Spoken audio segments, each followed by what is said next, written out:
Nightmare narratives here. I've put a lot of care into bringing these classics to you, and I'd love to know where you're listening from.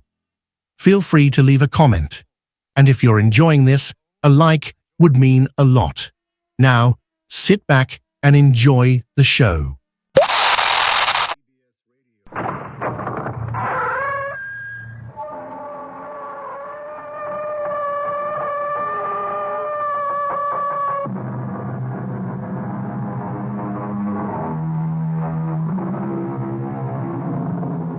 Come in. Welcome. I am E.G. Marshall. Welcome to the sound of suspense. The voices of victims. The fear you can hear.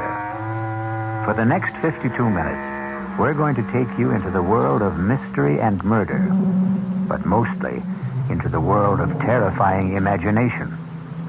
The story you're about to hear might be called a morality play. It's a story which has a question you can ask yourself. What is your price tag for killing a man? If you think you don't have one, listen to the story of Walter Van Haas and the Chinaman Button. Mr. Van Haas, I'm making this as easy for you as pushing a button. Now, if you give your approval, my agents in Johannesburg will be contacted within hours. The rest will be handled simply and with dispatch. My God, I really think you mean it. I really think you'd commit murder.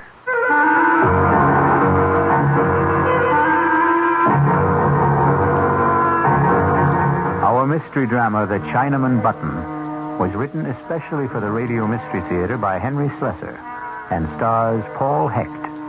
It is sponsored in part by the Kellogg Company, makers of Kellogg's Special K cereal.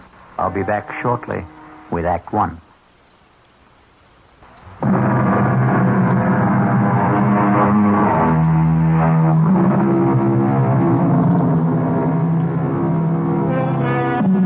And now, Act One of The Chinaman Button.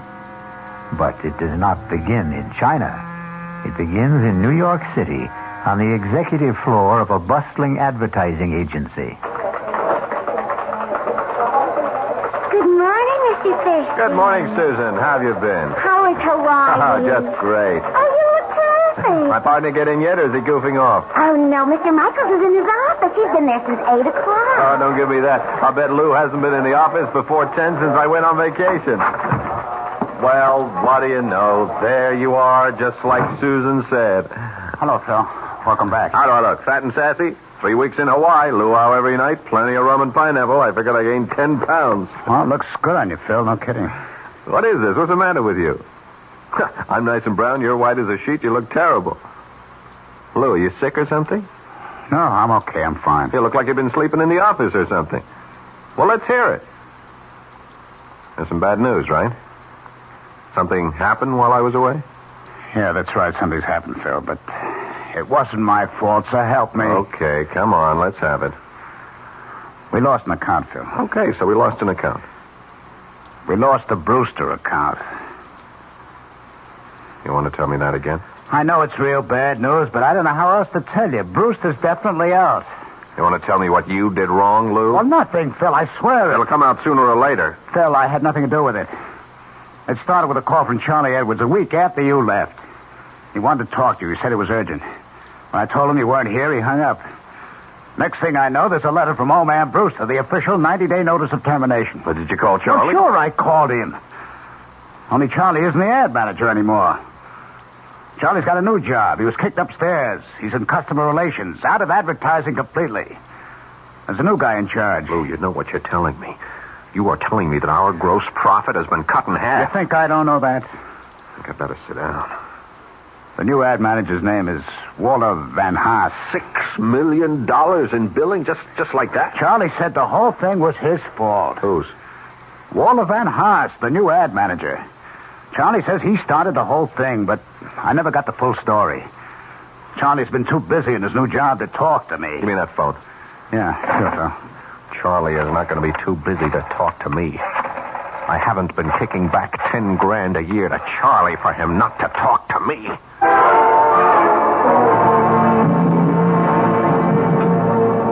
You want to know who Walter Van Haas is? I'll tell you, Phil. He's a Boy Scout, and he won his merit badge for backstabbing. So Walter Van Haas is a backstabber. How did he get close enough to do the job? He's my assistant. He's been my assistant for like 8 months. How come I never knew him? Because that's the kind of guy Walter is. He keeps in the background.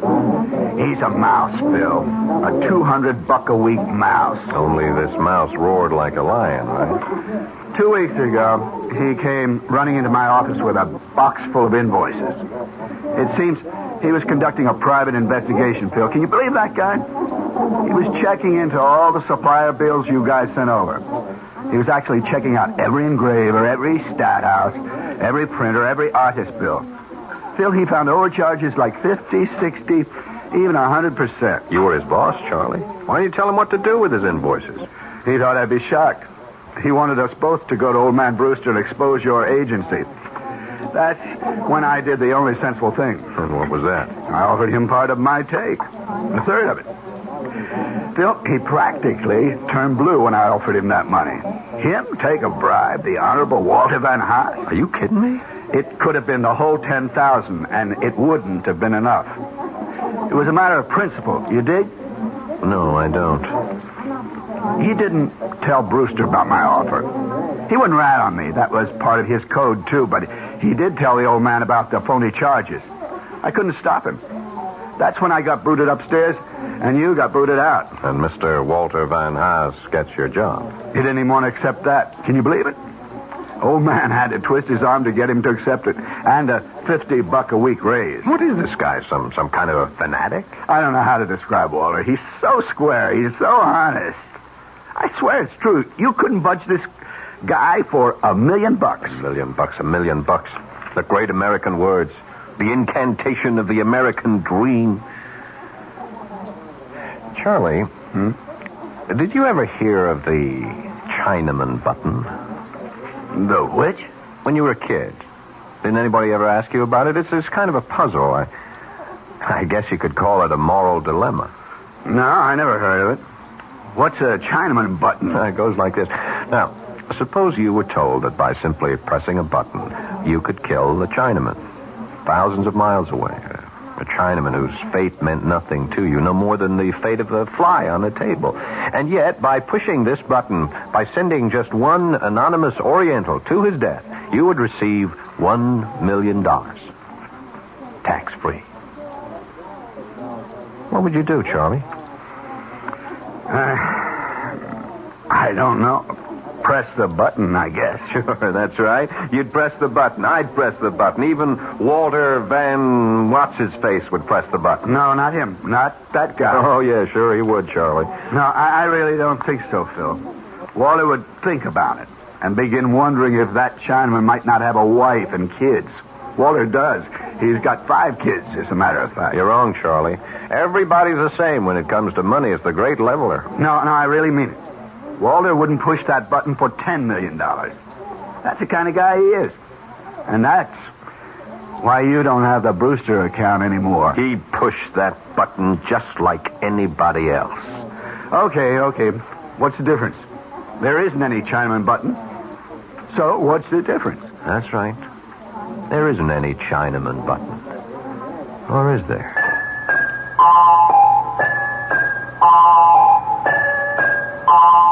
I don't get you, Phil. What's all this talk about a button? I didn't say there had to be a button, Lou.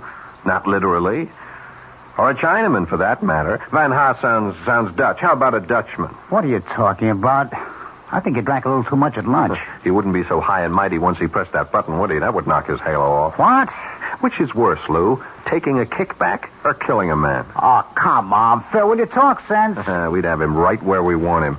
We could call the shots then, Lou. We can get Charlie his job back. We might even get our account back. Oh, for Pete's sake, Phil, will you tell me what you're talking about? Better. I'll show you what I mean. Only first, I gotta compose a letter. A letter to who? Don't rush me. This has got to be done right. We're going to have to print up a special letterhead, something that really looks authentic. somebody in the art department can do that. But what for? Here, let me use that portable of yours. We'll have to find one of those services that post letters from overseas. Dear Mr. Van Haas, you're writing this guy? Yep. What are you going to say to him? I am going to offer him the American dream, Lou.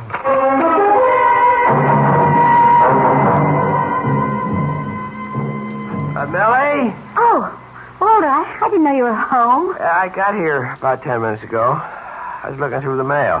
How are you? Oh, all right. Tired as usual. Isn't it kind of chilly to be out here? Oh, I just had to get out of the house. Kids have been impossible all day.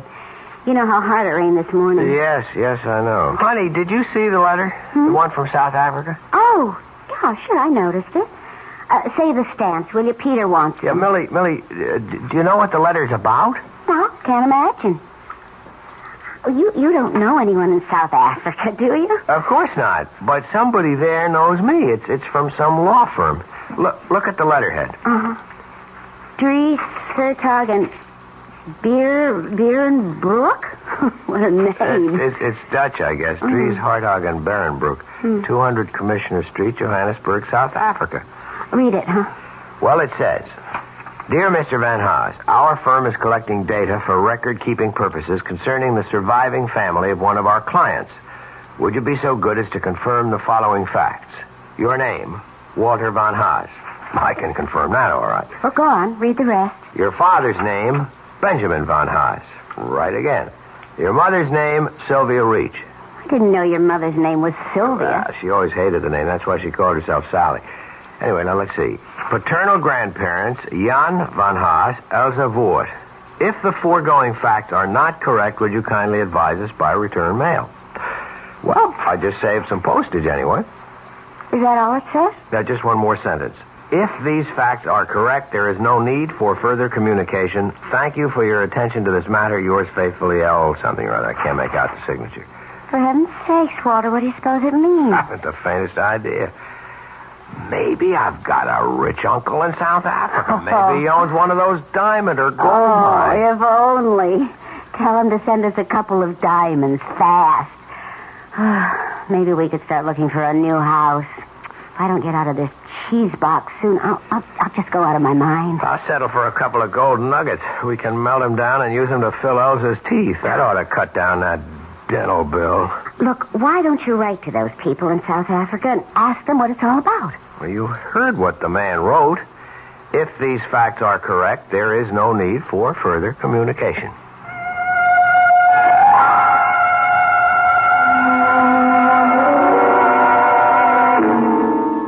Thank you for your attention to this matter. Faithfully yours, Scribble. How does that sound, Lou? Sounds like the real thing, Phil. Look at that letterhead. Is that perfect or is that perfect? Harry Twinner in the art department did it. Use the transfer type you just rub on the paper. You can't tell it from the real thing. Well, where'd you get the names from? Van Haas's family? I got them from Charlie Edwards, right out of the files at the Brewster Company. You really got it mailed from South Africa? Yeah, straight from Johannesburg. Airmail special delivery. Should have arrived by now. Phil, it's crazy. You going to all that trouble just for a joke on the guy? It's not a joke. It's serious business. Hand me that phone. Yeah. What are you doing now? Hello, Brewster Company? Mr. Van Haas, please. My name is Thompson. Just tell Mr. Van Haas that I wish to speak to him in connection with South Africa. I'm sure he'll understand. Yeah, I'll wait. Phil, will you please tell me what you're doing? I'm going to make an appointment with this man, Lou. I'm going to make a deal with him. For the Chinaman button.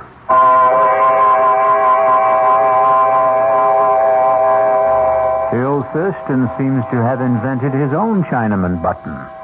But will his improved model work? It all depends on Mr. Walter Van Haas. We'll return shortly with Act 2.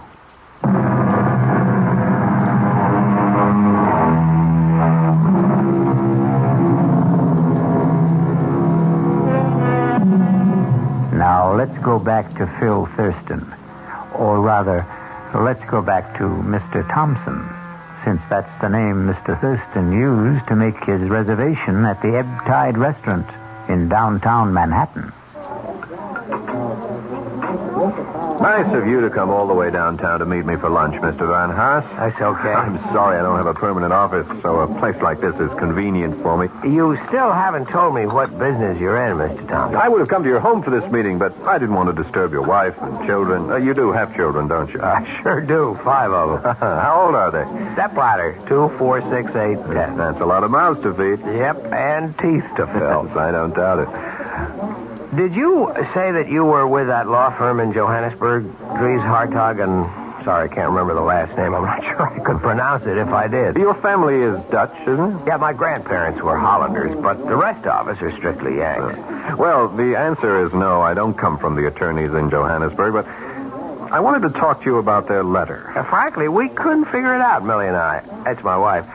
I don't remember having any relatives in South Africa, and neither does my father. Oh, your dad's alive, then? Yes, he lives in Allentown. I called him, but he didn't have any answers. Well, maybe I can help. You see, there is a relative, but a very distant one of those cousins 4 and 5 times removed. What's his name? Well, it wouldn't mean anything to you if I told you. Yeah, but you do know his name. It is my business to know such things. Well, that brings us back to the original question, doesn't it? About what business you're in. The person who told me the name of your relative was a clerk in the offices of Dries, Hartog, and Berenboek. He works for them, but you might say that he's on my payroll, too. I don't think I understand. He's the one who informed me about the letter that was being sent to you and why it was being sent. Is there any reason why you can't tell me my cousin's name? I'd rather not. I think you'll understand why later. But I will tell you something about him. Fine. He left the Netherlands with his family when he was very young. He's lived in South Africa since. He's in the diamond business. Well. He's a widower, he has no children, and he's rich. He is very, very rich. And at the moment, he has only one traceable heir. Wait a minute. You mean that I actually do have a rich uncle in South Africa? No, I said cousin. But that's incredible. I mean, Millie and I were kidding about it. We even said that he might be in the diamond business. Oh, he is, very much so. And are you saying that I'm his only heir? That's correct. Well, if there was the possibility of some kind of inheritance, why didn't the lawyer say so? Simple enough. There was nothing to say. What? The attorneys were only performing a routine function, putting the gentleman's will in good order. Undoubtedly, they'll have to redraw the will sooner or later in favor of a closer relation, such as a new wife. A wife? You see, this rich cousin of yours is only 41 and in excellent health. How old are you, Mr. Van Haas? 43. So that's all there was to it, just a routine inquiry. At the moment, that's all there is to it. Well, I'm not surprised. I never did believe you get something for nothing in this world. I said at the moment. What do you mean? Mr. Van Haas, you don't know this man in South Africa. You don't know the first thing about him. In fact, he means nothing at all to you. I guess so. And the only way he could mean something to you is by dying, isn't that right? Well, that's a rough way of putting it, but if you mean that he won't benefit me until his death, I guess that's obvious. Now, what if I told you that this man will be dead in 2 or 3 days, and that his entire estate will be yours? I thought you said he was healthy. Well, I'm just asking how you would feel. Sorry for the guy, I suppose. Sorry about a man you don't know. Well, he's a human being. I see. Mr. Van Haas, did you read the newspaper this morning? Yes, I did. You looked at the obituary page? Yeah, briefly. Did you feel sorry for all the people whose death was reported? Did you feel any real sorrow for them? No, I can't say I felt sorrow. Because they were all strangers, weren't they?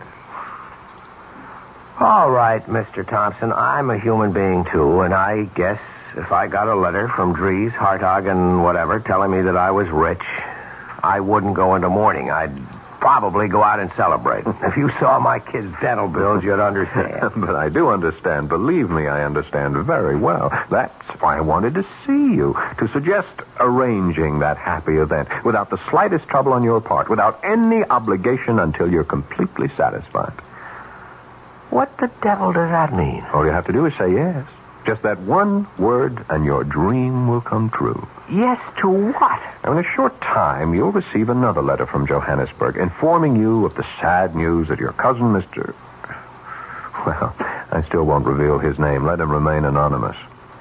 That'll make your decision a great deal easier, I'm sure. What decision? The decision to inherit his estate. Now, hold it just a minute. Are you talking about... Please, keep your voice down. Mr. Van Haas, I'm making this as easy for you as pushing a button. If you give your approval, my agents in Johannesburg will be contacted within hours. The rest will be handled simply and with dispatch. All you'll have to do is wait for official notification of your inheritance. When the money arrives, of course, I'll expect payment in the amount of 50% of the total. By our calculations, I'd say that total should be just about $1 million US. Good Lord, I really think that... I think you mean it. I think you really do. I know you have scruples, Mr. Van Haas, but I also think you have common sense. Listen, Mr. Thompson, if that's your name... Yes, of course, you're quite right. It isn't. But it's the name you'll use to get in touch with me. I'm not getting in touch with you because I can give you your answer right now. It is no. Oh, don't be so hasty. I never heard such a filthy proposition in my entire life. Look, if the percentage is the problem, we can discuss it. Our organization has been known to be flexible about such Money things. has nothing to do with it. We could base our agreement on a sliding scale. That is, we would take 50% of any inherited amount up to and including $1 million. Anything after that, our percentage would be 40%. Does that sound more attractive? You talk about it like it was some kind of a simple business deal. But it is. Especially simple for you. A very clean, very uncomplicated deal. You do nothing at all, Mr. Van Haas. Can I make you understand that? You won't be connected to your cousin's death in any way. In fact, our agents are so expert at what they do, it's almost certainly going to be called an accident. Believe me, we've never had the slightest bit of trouble in the past. You heard my answer, Mr. Thompson. Now, if you'll excuse me... You haven't had your lunch yet. My appetite is gone. Van Haas. What?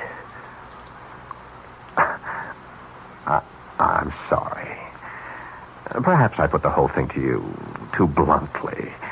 I shouldn't have expected a man like yourself to agree immediately. Or ever. All right. Maybe you'll never agree. But at least give yourself some time to think it over. I don't need any time. Just 12 hours. 12 hours, that's all I'm talking about. Now, if you change your mind any time during the next 12 hours, you can reach me at the Florentine Hotel on 51st Street. Hey, did you get that name? I don't need to remember it, Mr. Thompson. I'd like to forget your name, too, in this whole conversation. I'll be at the Florentine Hotel between 8 o'clock and midnight tonight. Don't call me after 12, my sleeping habits, you understand?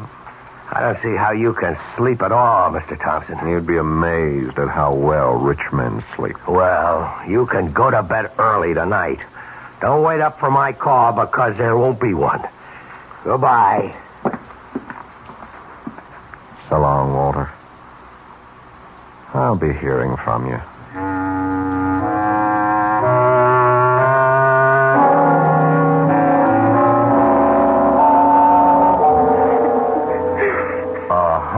Honey, cut it out. Stop it. No. Tell me what the matter is. Nothing. It's nothing. It's got to be something, Millie. Are the kids okay? Yes, they're all right. Pretty quiet in the playroom. Well, that's because I packed the twins off to Mother.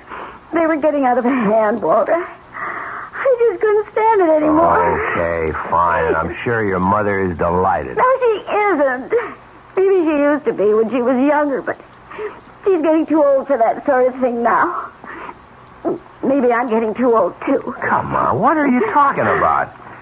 I'm 41 years old, Walter. Sometimes I feel like 141. You know what's wrong with you? You're not eating right. You're eating like a bird these days. Well, that's practically all I can afford to buy these days. Bird food. I didn't mean that, Walter. Honest, I didn't. I know you didn't. I know it. Look, Honey, I wish you'd see Dr. Julian and have him check you over. Walter, I did see Dr. Julian. You did? When? This morning. I didn't know you were going. Well, I didn't want you to know. Not until I was sure, anyway. Sure about what? Hey, you're not sick, are you? I mean, did he find anything serious? No, I'm not sick. I'm pregnant, Walter. What? You see, I'm not over the hill after all. I can still make babies. It should be some sort of comfort, shouldn't it? A baby? Dr. Julian shook his finger at me and said he was going to call you sometime and give you a lecture on the population explosion. Well, that's just great, honey. No, Walter, it's not just great. Oh, honey, don't pretend to be happy about it. I just can't. Well, it's not the end of the world. Oh, that's right. It's a beginning, isn't it? That's what Mother said when I told her. She's always said that, even with the first one, with Peter. 10 years ago, almost 11. Walter, do you realize we've been married almost 13 years? I know, Melly, and I know they haven't always been easy years. Why is everything always beginning? When does the middle of everything start for us? Is our life just going to go from beginning to end without anything worthwhile in the middle? Oh, no! What was that? I asked Elsa to wash the dishes and put them away. I better get in there before they're all broken. Melly, we have to talk. After dinner, all right? I haven't even started it yet. I'm sorry. It's all right. I've got some work to do anyway. Or some thinking anyway.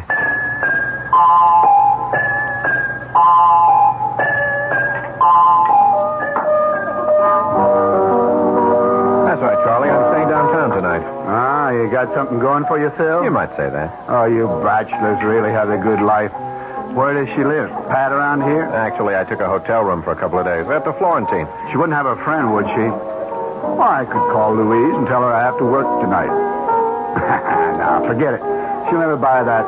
My wife's got a built-in lie detector. Don't eat your heart out, Charlie. This is strictly a business proposition. Yeah, I know your business propositions, Phil. Monkey business. You're trying to get a new client for the agency, right? Something like that. How do you think it looks? Will you get the deal? Charlie, I'm almost dead sure of it.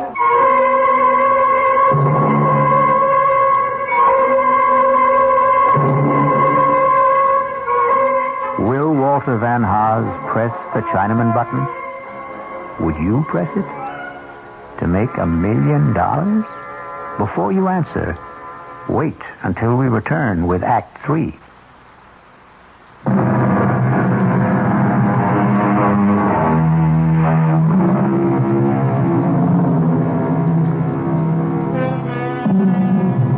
Now let's pay a visit to the Florentine Hotel. It's a posh little hotel with all the conveniences. And in room 610, there's a gentleman registered under the name of Thompson.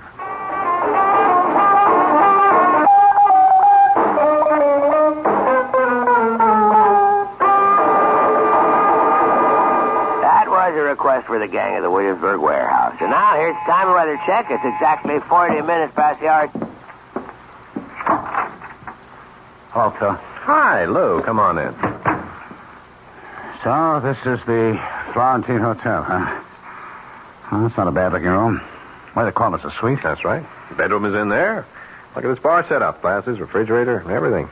It's nice, very nice. You want a drink? All I got is vodka. Oh, no, thanks. I'm strictly a Scotch man. You know that. Sorry about that. That's okay. I'm not staying long. I'll just leave the layouts and the reports for you to look over. We can talk about them in the morning at the shop. Relax, Lou. Your wife knows you're working late tonight, doesn't she? Yeah, she knows. Well, sit down. Take it easy. Look, I got some orange juice. I can make you a screwdriver. No, thanks, Phil. Guess I have to drink alone, then. Well, aren't you going to ask me about your friend, Van Haas? What about him? I told you I was going to see him today, or rather that Mr. Thompson was going to see him.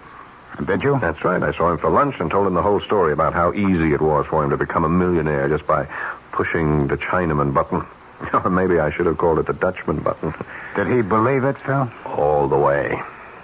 But did he go for it? I mean, about having a guy in South Africa killed.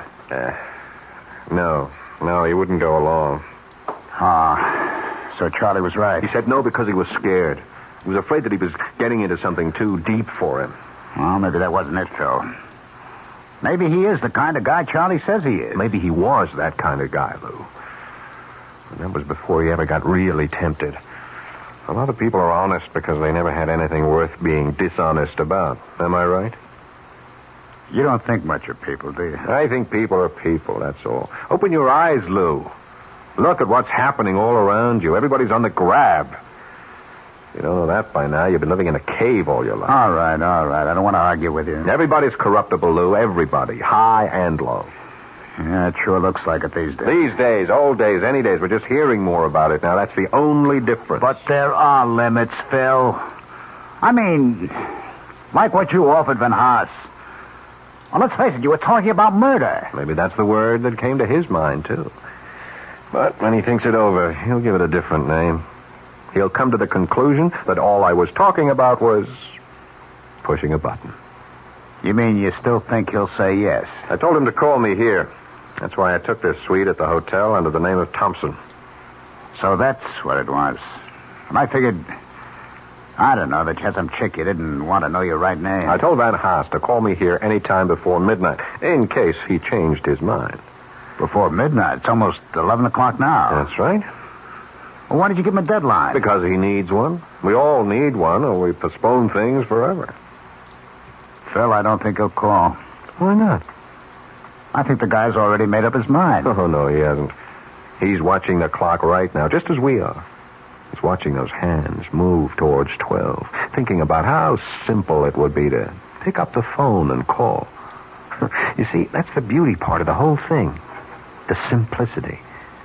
You remember that old camera slogan? You press the button, we do the rest. No, I don't think you're right. I don't think he'll do it. I can see him right this minute, Lou. Maybe he's in bed, looking up at the ceiling. Maybe he's locked himself up in the study, and he's telling himself all the reasons why he shouldn't say yes. Then he wonders if he's really fair to make the decision all by himself. I mean, there's his wife, too. He remembers all the little deprivations, all the promises he made to her when they were younger, those trips to Europe, the mink coat. And then there are the kids, of course. 5 kids, Lou. Think what that money would mean to them. He's really moved by the thought of the kids. You know, maybe I'll have a drink after all. He's not thinking of himself, of course. No, he doesn't count. The things he would like to do, the places he wants to see, or that car he wants to own. You ever know a man who didn't want some car he couldn't afford? Yeah. And then there's that nice smug feeling of security he could have with that pile of money swelling with interest in some bank that never thought he was worth more than a calendar at Christmas. Well, maybe he is thinking all that, Phil, but just the same, I don't think he'll call.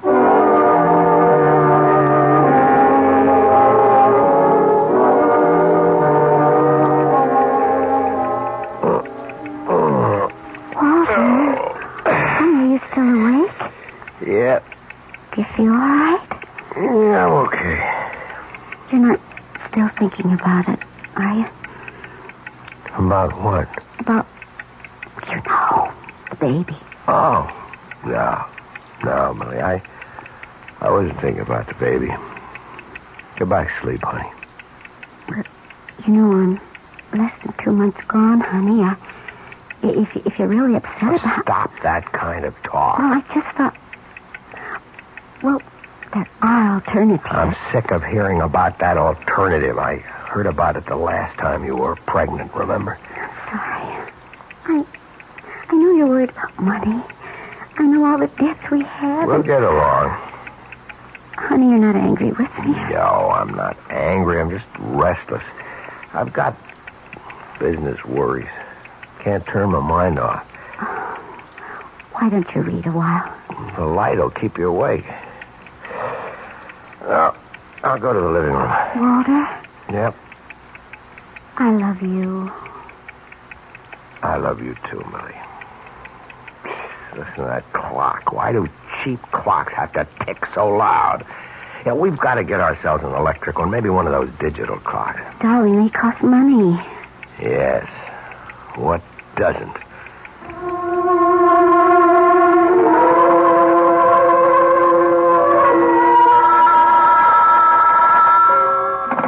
Hello? Oh, yeah, I ordered the scotch. Oh, you can, huh? All right, thanks. Sorry, Lou. Room service can't deliver from the bar after 11:30. That's okay, Phil. I don't really want to drink anyway. I'm almost out of liquor myself. You're almost out of time, too. 11:45. See, I just can't believe it. I can't believe that guy could be that stupid. Is that what you call it? Of course. I mean, who wouldn't jump at a chance like this? Lou, I'm making it so easy for him, so painless. Easier than scratching along on a paycheck shot through with deductions. Easier than bowing and scraping every day of your life to people whose guts he hates. You know old man Brewster. Can you imagine having to be nice to that guy every day? We did it. Yes. That's why I know. Oh, Phil. I think you're taking this joke much too much to heart. You're letting it mean too much to you. There's still time left for him to call. But he won't. And he's probably getting panicky right now. What about you, Phil? He sees the whole thing slipping away from him. He's telling himself how dumb he is. He's telling himself that the Chinaman doesn't mean a thing to Dutchman. him. He's telling himself that he's got a bigger duty, a greater responsibility to his wife, to his kids, even to himself. When you forget it, it's over. No concern of his what happens 7,000 miles away. He doesn't have to dirty his hands. All he has to do is call. You're lost, Phil. Why don't you admit it?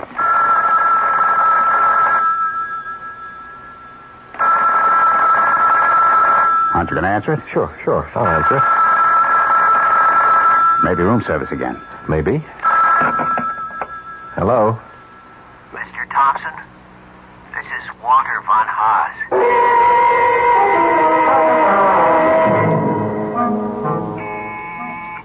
Okay, I'm coming. Who is it? Room service. Ah, breakfast. Come on in, I'm starving. Yes, sir. Are you sure those scrambled eggs are hot? They tasted like rubber yesterday morning. They should be all right, sir. Yeah, well, you tell the chef he'll hear from me if they aren't. Yes, sir. Will you sign right here, sir? Okay. There we are. Thank you. I'll be back later for the table. Half an hour, that's all I need. Yes, sir. I guess my shower's going to have to wait. Oh, now what? Hello. Phil, it's Lou. Oh, hi, what's up? How come you're still at the hotel? I thought you were just going to stay there 1 or 2 days. It's the 3rd day now. I like it here. May stay until the end of the week. Besides, I saw some great-looking chicks at the bar downstairs. Well, what's happening? Nothing. I was just wondering if you knew anything about, Van Haas. Walter Van Haas? He's just waiting for the mailman, Lou. Waiting to hear the good news from South Africa. I spoke to Charlie Edwards. He says Van Haas called in sick yesterday. Yeah, I'll bet he was sick. I'll bet he was home planning on ways to spend all that money he thinks he's going to get. $1 million. No, 500 grand. Are you coming into the office soon, Phil? Sure, I'll be there just as soon as I finish breakfast and grab a shower. I'll see you later then. All right. I bet those eggs are cold for sure. Oh, for Pete's sake, it's a conspiracy. Hello, Mr. Thompson. Well, what are you doing here? May I come in? I told you not to get in touch with me, Van Haas. Yes, I know you did, but I had to talk to you in person. I told you that it was for your own protection. Don't worry. I found out your room number, and I came up the back stairs. Nobody knows I'm here. Well, why are you here? Please let me come in. All right. As you can see, I'm just about to take a shower, so whatever you have to say, would you make it fast? Yes, I'll make it fast. I hope you haven't come here to say that you changed your mind, because it's too late for that. The thing is over and done with. It is? You're sure of that? Well, as soon as you gave me your okay, I was in touch with our agents in Johannesburg. They didn't waste any time either. And it went, all right? Flawlessly, just as I promised. Now, all you have to do is wait. Yes, I see. I just had to hear it from you, Mr. Thompson. I had to hear it from myself. Well, now you've heard it. Now you go home and you wait for the mailman. Yes, the mailman. What's the matter, Van Haas? You look strange. You feel all right? Oh, yes, I feel fine. Truth is, I never felt better in my life. Good. I'm glad to hear it. I feel a lot different than I felt 2 days ago. I can't tell you what a torture it was for me to make that phone call to you. Absolute torture. But after I hung up, I felt as light as a feather. You did, huh? Yeah, felt fine. It felt wonderful. Even though I got myself involved in killing a man. It's funny, isn't it?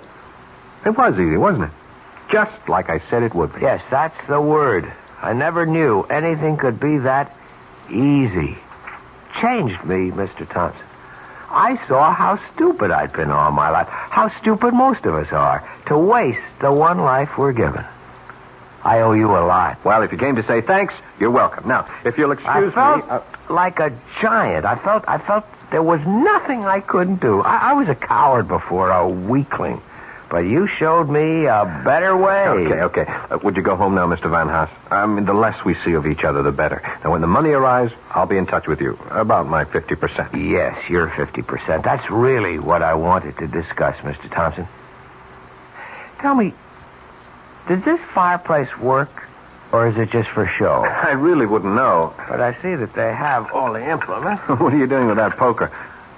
Van Haas, are you crazy? Sorry, Mr. Thompson, but 100% is so much better.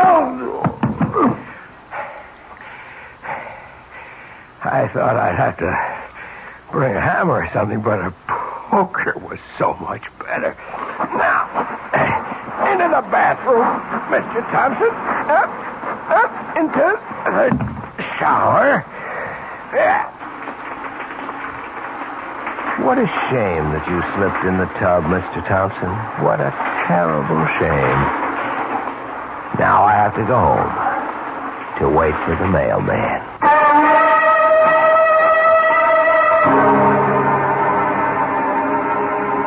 There's an old saying. If you're going to dig a grave for a man, make sure you dig two. I'll return shortly.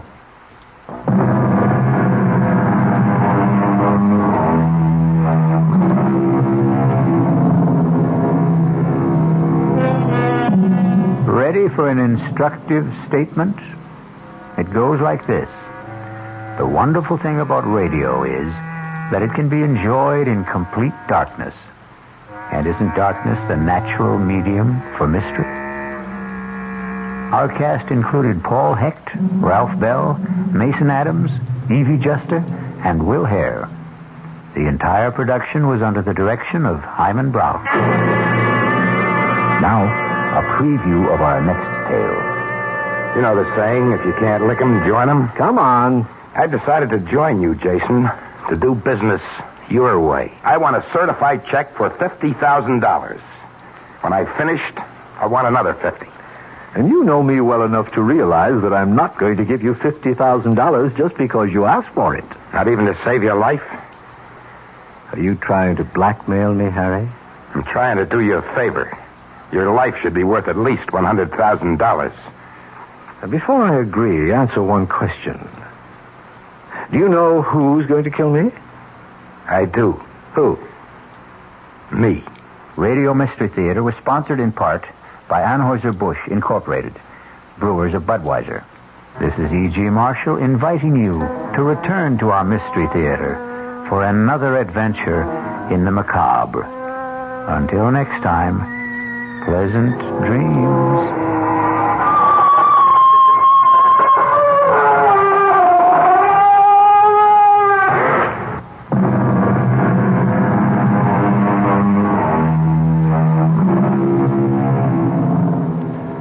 WOR Mystery Theater was brought to you by ShopRite Supermarkets, where you get a lot more for a little less, and by Suburban Savings, with offices throughout North Jersey. The preceding Mystery Theater program was furnished by the CBS Radio Network. Time magazine calls it the most outspoken and honest play about homosexuality that has ever appeared on Broadway. Clive Barnes of the New York Times agrees. Kevin Sanders of ABC TV said, as brilliant and ruthless a dissection of modern marriage as I've ever seen on stage. They're all talking about Find Your Way Home, the new Broadway hit starring Jane Alexander, Lee Richardson, and the sensational new star Michael Moriarty, hailed as the most exciting new performer to hit Broadway since Marlon Brando in Streetcar. It's at the Brooks Atkinson Theater, the play of the season. It's Find Your Way Home. The news is next with Bert Wilson on WOR New York, your station for the Mystery Theater.